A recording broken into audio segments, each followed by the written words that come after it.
Good morning, fellow educators. I am tasked today to discuss with you differentiated and learner-centered pedagogies addressing needs of learners in home-based learning. I am happy that we have participants from various regions in the country and also from overseas. Thank you for taking the time to be with us this morning. Wherever you are, I hope that you are doing well. As we go on with the discussion, you may share your thoughts or questions in the comment section. One of the major changes that most people had to deal with during the COVID-19 pandemic is the education of their children. We are already on our second year of COVID-19 pandemic, and it is in this context that we have come up with a webinar to talk about how we, teachers, and our students attain academic success even in this time of pandemic. In the Philippine context, the Department of Education reported on November 2021 that at least 27 million learners are registered for school year 2021 to 2022.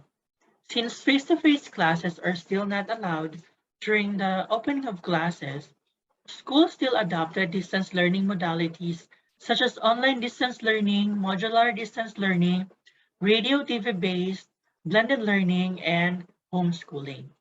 In online learning, teachers and students utilized online video conferencing platforms like Google Meet, Zoom, and Microsoft Teams. They also used online productivity tools such as Google Classroom, Facebook groups, and messaging applications to deliver quality instructions. In modular learning, key teachers prepare the learning modules and learning activity sheets, and these modules and learning activity sheets are provided to the learners for them to study and accomplish all of the required tasks therein at the comfort of their homes with their parents and siblings as their tutor or guide. In radio and TV-based learning modality, radio or TV broadcasts were used to deliver the lesson included in the self-learning modules. In blended learning, there is an integration of technology and digital media with traditional instructor-led classroom activities, giving more flexibility to customize their learning experiences. Lastly, even prior to the pandemic, through the DepEd Home Study Program, Filipino children already have the option for homeschooling. In homeschooling, parents design in home-based learning, a formal instructor or teacher is responsible for the education of the student.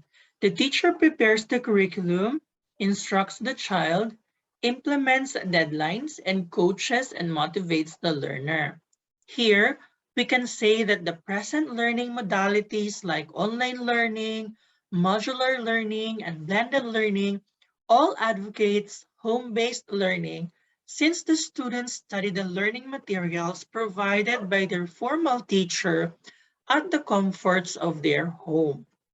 Literature and studies on education show that teachers face challenges in transitioning both their teaching and their students and families to home-based instruction tailored to each student's needs. Although most parents are familiar with the teaching profession, they're not trained as teachers, so the task that teachers share will have to be both doable for students and designed to allow parents to play a supporting role. Carol Ann Tomlinson, an author and teacher regarded as a pioneer in differentiated instruction, describes differentiated instruction as a teaching philosophy based on the premise that teachers should adapt instruction to students' differences. Rather than marching students through the curriculum lockstep, teachers should modify their instruction to meet students' varying readiness levels, learning preferences, and interests. We know for a fact that in a traditional classroom, teaching often followed a one-size-fits-all approach. Some students thrived while others struggled. More than ever before, The new norm has proven that students will learn best when their individual needs are being met. In a social constructivism learning paradigm, differentiated pedagogy is thought to improve children's learning by considering children as a principal actors in their own intellectual development. It is also thought to facilitate children's integration in school, given that teachers who use differentiated pedagogy are supposed to adapt their practices to their students' personal backgrounds and characteristics, such as but not limited to different language abilities, learning styles, interests, and values. We note that children of the same age aren't all alike when it comes to learning, any more than they are alike in terms of size, hobbies, personality, or likes and dislikes. They do have many things in common, but they are all human beings, and because they are all children, they also have important differences. What we share in common makes us human. How we differ makes us individuals. In a classroom with little or no differentiated instruction, only similarities seem to take the center stage. In a differentiated classroom, commonalities are acknowledged and built upon, and student differences become important elements in teaching and learning as well.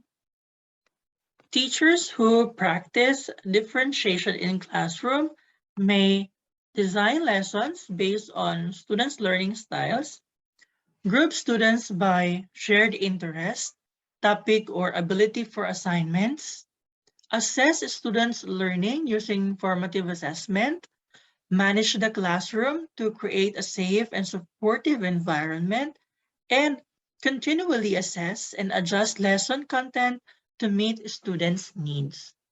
These practices will be elaborated in the succeeding slides, and examples will be provided as well.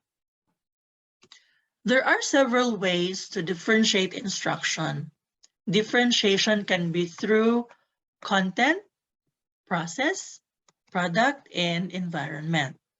Content comprises the skills or knowledge that's the focus of instruction or the way content is accessed. Process refers to the way students interact with the content. Product refers to the way students demonstrate knowledge and skills, while environment refers to the climate or tone of the classroom. To differentiate content, teachers consider the objective of a lesson, then provide students with flexible options about the content they study to meet the objective, from subject or topic to approach or presentation. With process differentiation, teachers differentiate how students learn, grouping students based on their individual readiness or to complete each other is one way to accomplish differentiation. Another is varying the way concepts are taught through visual, auditory, or kinesthetic lessons, for example. Product differentiation applies to the type of assignment students create. A teacher might ask students to explain a concept. The product could be a written report, a story, a song, a speech, or an art project. Varying types of assessments you give your students is also an example of product differentiation. Classroom environment also affects learning. In the old normal, changing physical things in the classroom like how desks are set up or arranged, or where students can sit, or it serves as classroom environment differentiation, which can also include changes to routines and habits. In the new normal, we can differentiate classroom environment in online video conferencing apps through breakout sessions. In other words, when we differentiate, we provide avenues to acquiring content, to processing or making sense of ideas, and to developing products so that each student can learn effectively. But it's important to distinguish differentiated learning from individualized instruction. While it's still based on individual needs, differentiation does not mean you have to come up with a customized lesson plan for each individual student, which would be very exhausting and probably unsustainable. Instead, while differentiation advocates attending to students as individuals, it does not assume a separate assignment for each learner. Also, differentiation is not chaotic. Rather, orderly flexibility is a defining feature of differentiation, where student behavior is more focused and productive. Some key benefits to this approach include boosting student engagement and enhancing their motivation to learn, while also allowing them to take more responsibility for their learning. These can benefit a range of students, from high achievers to those with learning disabilities and everyone in between. For example, students who receive average grades might thrive in an environment where they can adapt learning to their preferences and interests. Tomlinson offers also 3 additional ways to differentiate instruction, and they are included here because they are highly learner-centered. Thus, teachers may also differentiate according to students' interests, learning profile, and level of readiness. Differentiation by interest means building instruction based on the interest that students bring to the classroom, or by offering students choices with a chunk of instruction that they want to dive more deeply into. Interest is typically linked to a student's strength, personal experiences, or sense of need. It may include passion, hobbies, family interest, affiliation, extracurricular activities, music preferences, choice of friends, etc. Teachers can gauge students' readiness through classroom-based informative assessments like pre-assessments, formative assessments, and also summative assessments. It can also be measured based from the result of standardized assessments and prior performance, among others. Differentiation by students' learning profile means providing them with activities that allow them to work with their strengths, but also on their weaknesses. A student learning profile includes learning styles. For example, is a student a visual, auditory, tactile, or a kinesthetic learner? It may also be based on grouping preferences. For example, does the student work best individually, with a partner, or a pair, or in a large group? And another thing is, it can also be through environmental preferences. For example, does the student need lots of spaces or a quiet area to work? To find out more about their learning profiles, provide them with a questionnaire to allow them to identify their strengths and weaknesses and to gain insight into their learning styles and preferences. Use this information to assign an appropriate task, one which will strike a balance between nurturing their strengths and helping them overcome their weaknesses. To differentiate responses to student readiness, a teacher constructs tasks or provides learning choices at different levels of complexity. To do so, you can design tiered activities for your students. Instead of handing students the same assignments, you can create 3 versions of the same activity and distribute them according to an area a student must improve upon. This way, you can provide work that is appropriate to a student whose skills are developing, while also providing more difficult work to students who excel in your subject area. In order for us to come up with better strategies on how to differentiate instruction, it will be helpful to revisit some of the salient theories in educational psychology, such as the theory of multiple intelligences, brain-based learning, and learning styles. Let's start with Howard Gardner's theory of multiple intelligences. Dr. Gardner's work on intelligence in children has refocused how education understands student learning, and the concept of differentiated instruction is founded on this body of work.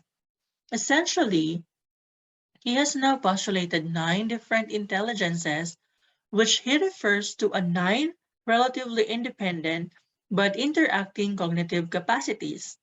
These 9 intelligences include verbal linguistic, logical mathematical, musical, spatial, bodily kinesthetic, naturalistic, interpersonal, intrapersonal, and existential. This theory implies 2 things. First, students seem to learn in highly diverse ways, and knowledge of these different ways of learning can offer the opportunity for teachers like us to build instructional activities that involve a number of varied capabilities. Second, expanding the range of educational activities in the traditional classroom will in all likelihood result in enhanced learning. For these reasons, many practitioners have advocated the use of multiple intelligences construct for educational planning and purposes. However, one caution though on MI, some educators, when presented with these 9 intelligences, they immediately began to plan 9 different versions of a single instructional lesson, and that type of reductionistic thinking was not Gardner's intent. Rather, these capacities are viewed in terms of relative strengths and weaknesses that interrelate each other. Some students demonstrate a particularly strong intelligence in one area, whereas others seem to demonstrate strengths in a cluster of intelligences. Brain-based learning, or brain-compatible instruction, is related to the multiple intelligences concept, but it is more solidly grounded on the neurosciences. Brain scanning techniques allow scientists to study performance of the human brain while the subject concentrates on different types of learning tasks. It has been discovered that brain perform best when highly motivated and involved and experiencing manageable stress.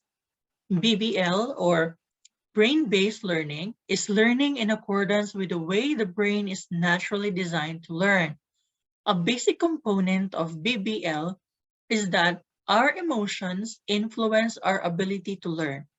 Our brains are constantly striving to make connections between intellect and emotions. Eric Jensen asserts that there are 3 relevant and essential features of the brain: adaptability, or the constantly changing brain; integration, or the structure of the brain that compete and cooperate; and sophistication, or the complexity of the brain. Brain research suggests 3 broad related concepts that necessitate a differentiated approach. First, the learning environment should be safe and non-threatening to encourage learning. Children who experience discomfort through rejection, failure, pressure, and intimidation may not feel safe within the learning context. Second, the learner must be appropriately challenged, should be comfortable enough to accept the challenge that the new learning offers, and content being neither too difficult nor too easy. Third, the student must be able to make meaning of the ideas and skills through significant association. One of the most accepted understandings of learning styles is that student learning styles fall into 3 categories: visual learners, auditory learners, and kinesthetic learners. These learning styles are found within the educational theorist Nell Fleming's VARK model of student learning.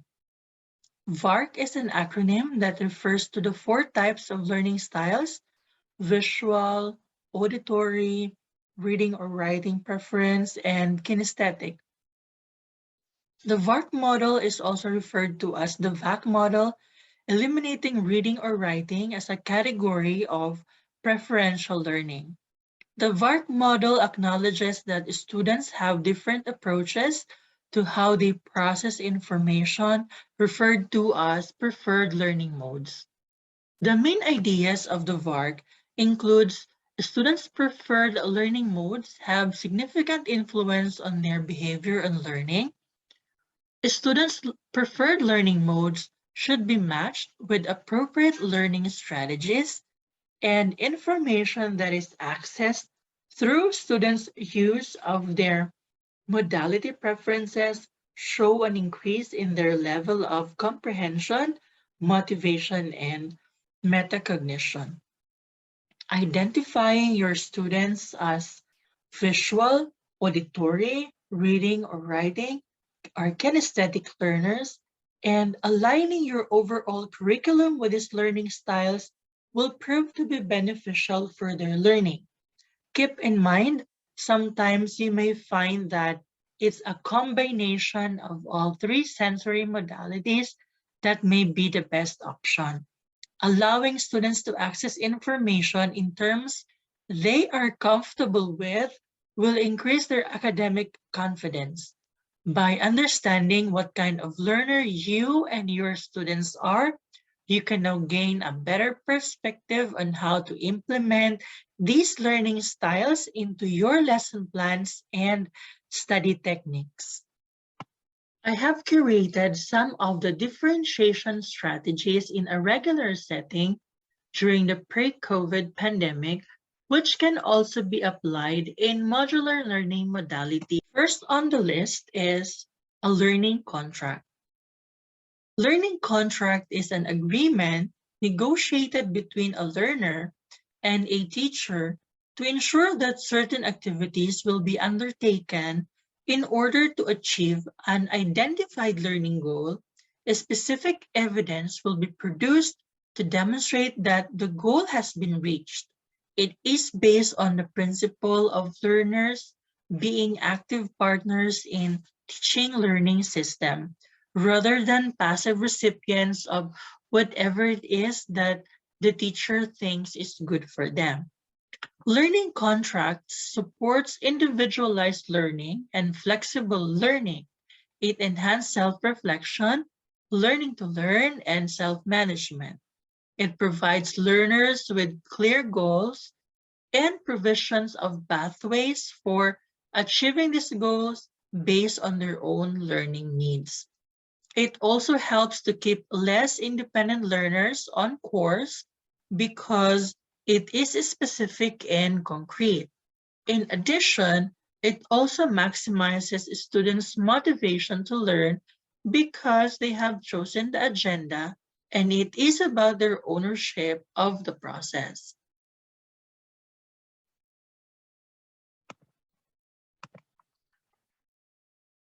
I have here a sample of a learning contract. As you can see, the learning contract indicates the goals that the students need to achieve, the process that he can use to achieve such goal, the help that he needs to accomplish the goal, and a commitment to finish the task associated with the goal. As you can see, the child is given the responsibility and ownership of his learning. In implementing learning contract, it is important to match the skills to the readiness of the students and allow student choice in which materials are accessed and products are developed. Also, provide a contract in writing with a clear timeline and expectations. Next, we have Joist Boards. This strategy is used to differentiate based on readiness, interest, and learning profile. Choice boards are organizers that contain a variety of activities. Students can choose one or several activities to complete as they learn a specific skill or develop a product. Choice boards can be organized so that students are required to choose options that focus on several different skills. It is best to give students plenty of opportunities to practice and master the concepts that they need to learn. However, structuring such activities is no easy task, as teachers need to take into consideration the need for differentiated instruction and varied learning styles, all while ensuring that it is both interesting and challenging for the students. When creating the boards, be sure to have activities that cater to every learning style, such as visual, auditory, read or write, and kinesthetic. Boards can be created for weekly tasks, homework, projects, and even assessments. Detailed instructions and requirements can be given for each task. An extra credit slot can be included to encourage students to better their learning. I have here two examples of choice boards. If you notice, each cell in the grid contains specific tasks. Learners are given the task to choose whatever task that they can do. The first sample considers learning styles for each task, while in the second example, the multiple intelligences were considered. In creating choice boards, it is important to include choices that reflect a range of interests and learning styles. Provide clear instructions in the use of the choice boards and guide the students in the choice of activities so that they are challenged but not frustrated. Tiered assignments can be used when differentiating tasks based on readiness. Assignments and products are designed to instruct and assess students on essential skills that are provided at different levels of complexity, abstractness, and open-endedness. The curricular content and objectives are the same, but the process and/or product are varied according to the student's level or readiness. A task can be designed for learners who are below level, on level, and above level tasks. This is an example for an English class. Notice that the tasks are of varying levels of complexity. When we give this task to the learners, we remove these labels to eliminate negative connotations.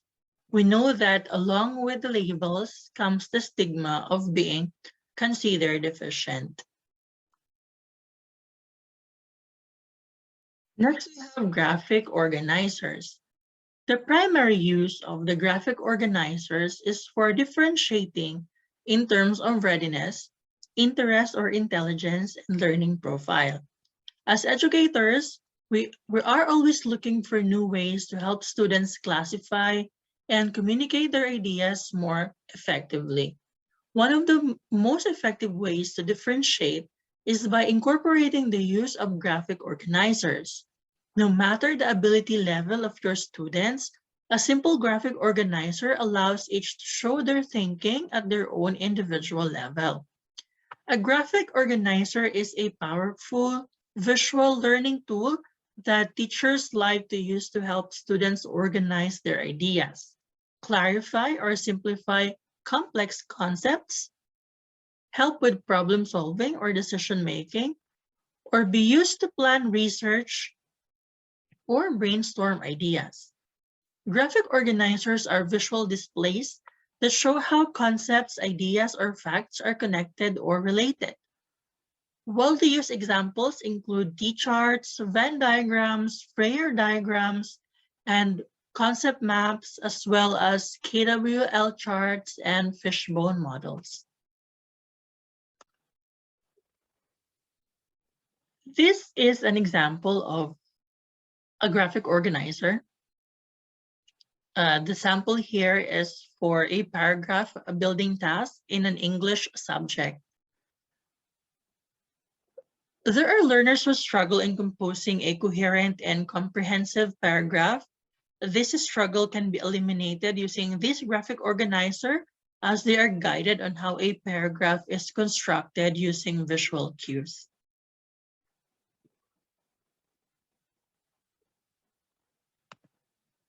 Another differentiation strategy is Raft Assignments.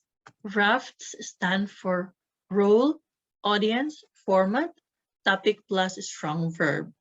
The primary use of Raft is on differentiation based on readiness, learning profile, and interest. The role provides a perspective or point of view for the writer. Students use the role as a way to connect directly with the content focus. Audience gives focus to who the writer is communicating. Being mindful of the audience, teachers can coach students on perspectives to explore that the target audience may be receptive. This leads students to think about word choice and what details will resonate with the audience. For format, provides a medium through which the writer will communicate. The product, when assigned, is usually how the teacher needs to evaluate the work. Sometimes the format is left blank to allow the students to choose the product that appeals to them, such as a podcast, video, story poem, or some other medium. So long as the academic criteria is clear, the format can be open-ended. Last round topic plus strong verb communicates to the writer the focus of the Raft's assignment. The topic gives the context for the writing based on the academic outcomes. It creates the scenario or approach towards a real-world issue that the students will communicate about, including a strong verb generates engagement by potentially creating a call to action. I have here an example of a Raft assignment for a science class. Notice that there are specific tasks for the acronym Rafts: role, audience, format, and topic plus strong verb.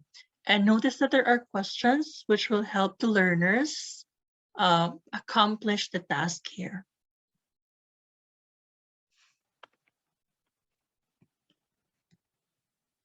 I have here other differentiated strategies which we can use for modular learning. Either we are differentiating by content, process, or product.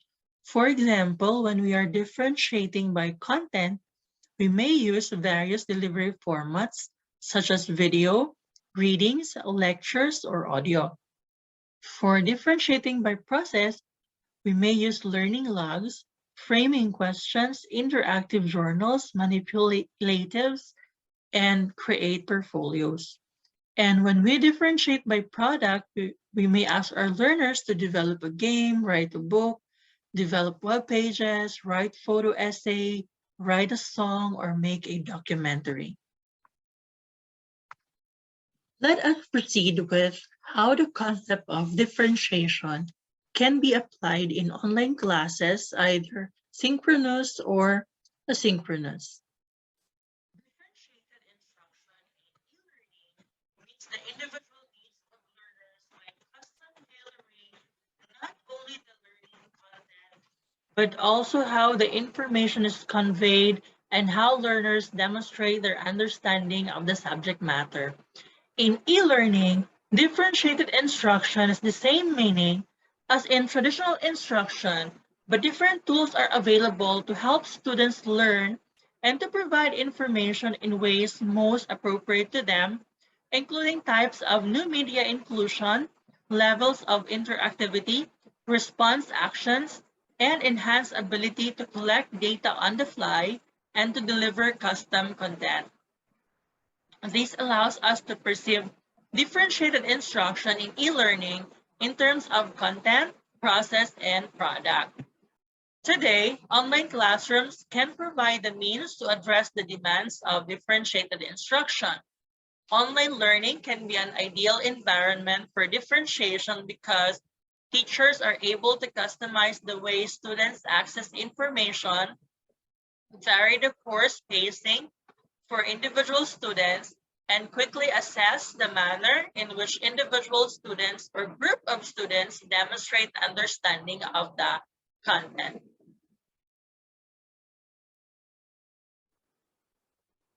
There are many ways that e-learning teachers can cater to the individual needs of their learners. However, these are the main principles that are found in all successful differentiated e-learning courses. First, we have acknowledging diverse learning needs. Different learners have different areas that may need improvement. Likewise, learners assimilate information at their own pace, and they have their unique set of skills. It is essential that we acknowledge and identify these learning needs in differentiated learning process. Second, we have ongoing assessment.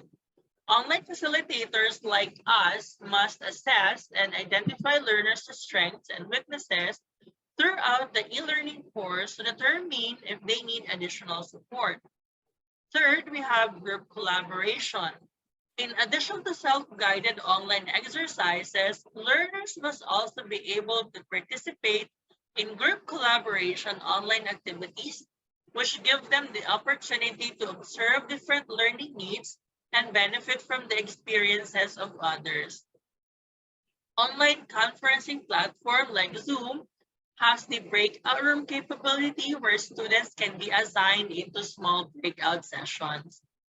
Number 4, learners empowerment. Learners are given the power to create their own e-learning experiences by choosing which tasks they will complete and how they will approach the online task. This empowers them to become active participants due to the fact that they have greater control over the learning process.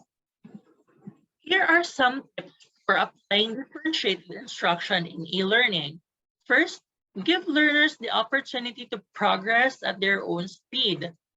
Not every learner is going to be able to speed through the e-learning course. This is why it's very important to give them the ability to progress through the e-learning experience at their own pace.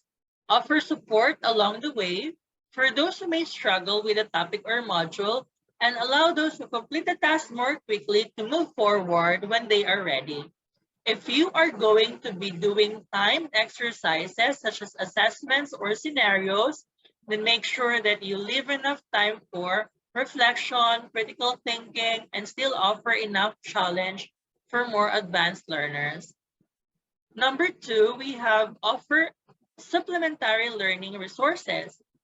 Providing supplemental resources such as links to helpful guides, articles, or videos is beneficial for all learning needs. Learners who may be struggling can click on the resource links when they need additional help with a topic, while those advanced learners can use the resources to learn even more about a topic or a subject or idea that interests them.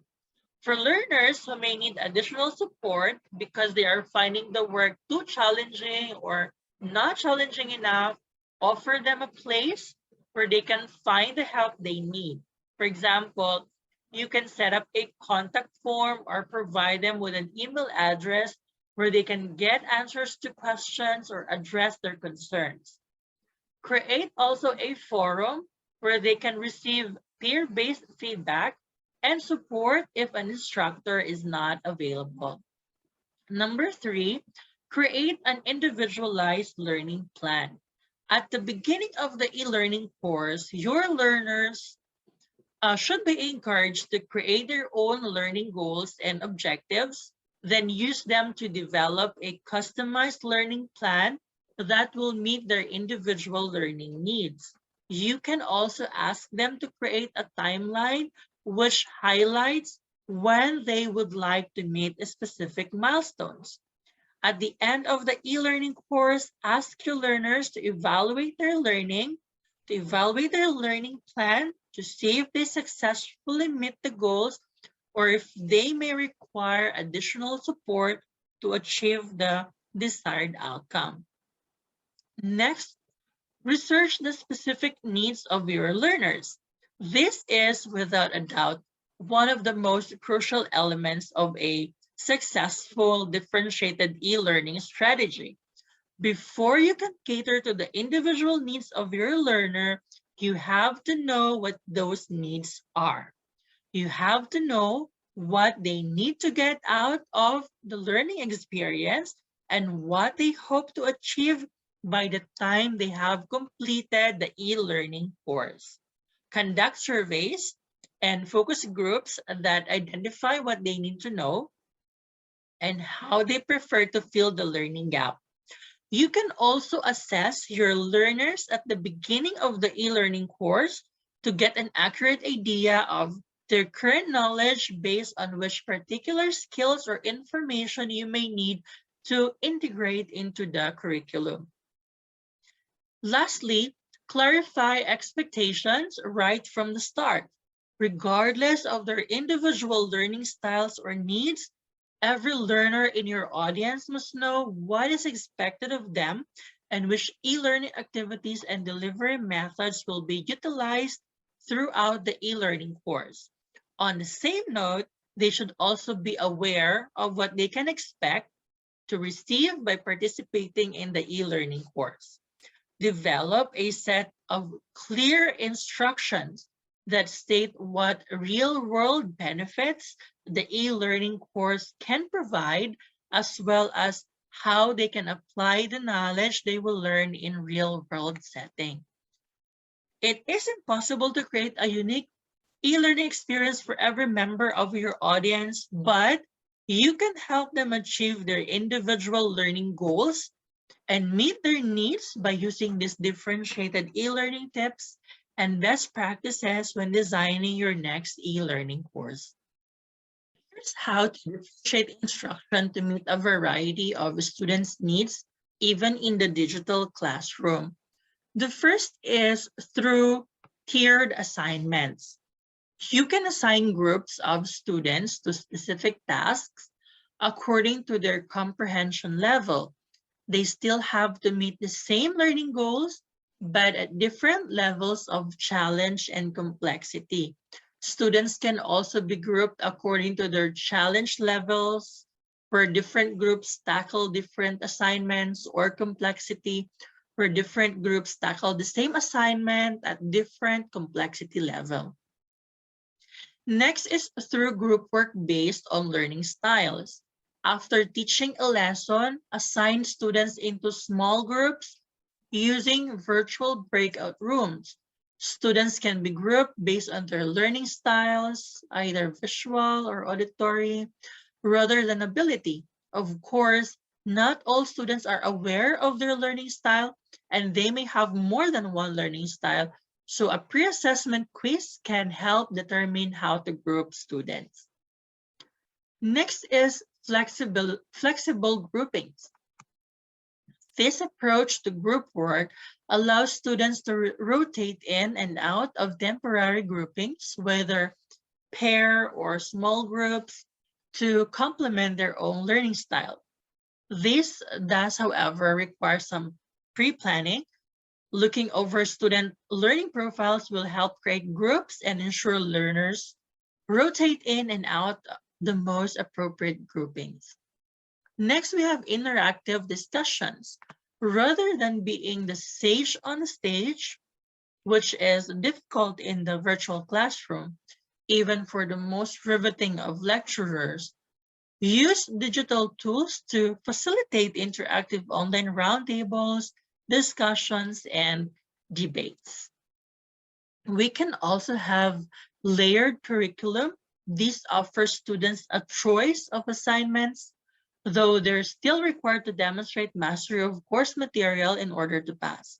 It's a good choice for instructors or teachers who are teaching a large online class but still want to provide differentiation. Next, we have independent projects. Ask students to come up with their own project ideas and pitch them to you. The project must still meet academic standards, so students should be open to your revisions or refinements. Next, we have student response systems. These systems allow for real-time collaboration, helping educators better gauge student understanding in order to differentiate instruction. You can create online quizzes, for example, that automatically assign differentiated follow-up activities or assignments based on students' score and comprehension of material. Next, we have the game-based learning. Educational games can be used across a range of subjects. Look for platforms that allow you to monitor students, perhaps even generate reports to assess learning and where any gap exists. They can also promote self-paced learning. Some games will adjust according to players' needs. And we also have hands-on activities. At first, this may seem difficult to conduct in an online environment, but it could inspire surprising creativity in your student as they look for household objects to use in artistic or scientific projects. And it will appeal to students who are tactile or kinesthetic learners. Another strategy is through the use of choose your path adventure. Choose your path adventure is a creativity strategy to free the teacher from needing to be on presenting information or orchestrating the lesson. If teachers design a choose your path learning adventure, students can enjoy some voice and choice in the experience and control the pace at which they process information and complete tasks. In an online environment where engagement is a big issue for a lot of teachers, the more choice and voice will give students, the more likely they are to learn.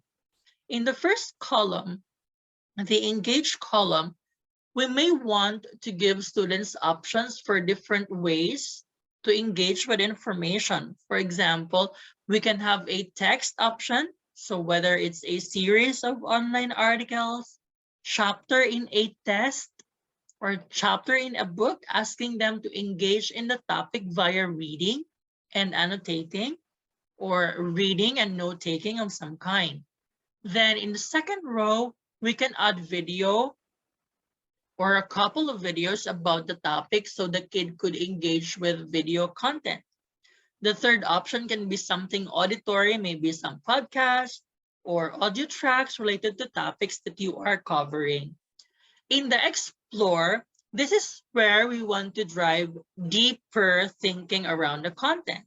Maybe they can do some online research, they interview someone from their family, or they conduct some minor experiment, or do some observations to complement the resources that we've given them in the engage. Think of it as a way in which we can do to push them a little bit further in thinking around these topics. You can be very creative around here. In the explain part, how do we get the kids explain what they learn? We can have them complete a piece of writing, summarize big ideas and the connections they made, record a video, or explain verbally what they found, what they learned, or what questions they still have. For more artistic learners, we can ask them to make infographics or sketches or other visual ways of presenting information. If teachers are required to have students in a synchronous session for a specific amount of time during the week, they can ask students to join the video conference, but allow them to mute their mics and work. That way, teachers can pull individual students into a breakout room to check in about progress, provide feedback on student work, or conduct a side-by-side assessment to grade an assignment that students have already completed. Depending on the scope of the Choose Your Path learning adventure, it could span a couple of days or a week. Next, we have a building a playlist strategy.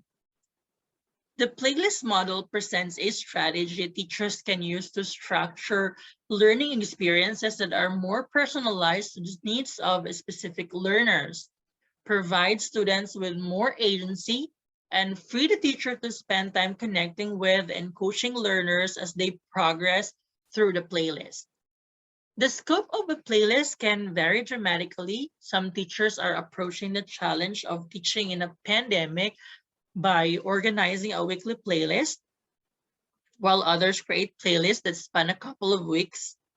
Small-scale playlists may focus on introducing students to a particular concept or skill. In contrast, large-scale playlists may walk students through the process of conducting an experiment and writing a lab report or working through a multi-step project. Here's what you need to do when you are creating a playlist. First is to identify standards and skills. Starting from a place of the standards, provide teachers with a clear roadmap for designing both learning activities within the playlist and the rubric they will use to assess a student learning at the end of the playlist. Second, we have articulate learning objectives. Articulating learning objectives creates clarity about what students are working toward in terms of understanding specific concepts and mastering specific skills. Next, we have built-in formative assessment. Collecting informal data through a playlist provides insight into what students know or can do. Beginning the playlist with an activity designed to assess prior knowledge, including checks for understanding, as students move through the playlist, and ending with a reflective prompt can help teachers identify areas of growth and gaps that need to be addressed. Next, we have mixed modalities and provide choice. Providing a range of learning activities and allowing students choice can increase engagement. Present information using a variety of media like text, videos. It could be a podcast, an interactive website. You have to give students the option to take notes, draw, or create sketches, create sketch notes, engage in discussion, or tinker. You have to invite students to make decisions about how they consume, process, practice, and create. Next, we have conferencing and coaching with teacher checks. Strategically placing teacher checks into a playlist provides teachers with the opportunity to spend time with individual learners in person or online to review and discuss their progress. These teacher checks can be used to provide additional instruction, modeling, or guided practice, give focused, actionable feedback to support progress, and make adjustments to the playlist to personalize the learning based on the individual student's needs. Next, we have assess students' progress. Allow students a choice when it comes to how they demonstrate their learning at the end of a playlist, and use a standards-aligned rubric to assess students' progress towards stated learning objective. I have here a sample of building a playlist created by author and educator Dr. Kathleen Tucker. You can find this in her website, kathleentucker.com. It is very important that there should be a clear instruction on how students accomplish the playlist. Notice that there are 4 columns. The first column is labeled path, the second column labeled directions, the third column labeled as notes, and the last column labeled as date completed. In the first column, students will be asked to complete a task. For example, watch a video, listen to a podcast, examine an essay, or play a game. In the second column, specific instructions were given on how to accomplish the tasks. In the first column, students may write their notes for each task and write the date of the task of completion in the fourth column. Notice also that there are teacher checks placed strategically in the playlist to provide opportunity for learners to review and discuss their progress. Let me end my presentation with this quote: "Children are like flowers, beautiful, delicate, and unique. We nourish them so they can bloom and show their brilliance of color." As teachers, may we always fight it in our hearts to ensure that all of our learners are able to receive quality education so that they can also become assets in nation building. For your question, you can go to menti.com and key in the code 27968619, or you can scan the QR code. And also, you can send us your takeaways by going to menti.com and keying the code 82871765, or you can scan the QR code on your screen.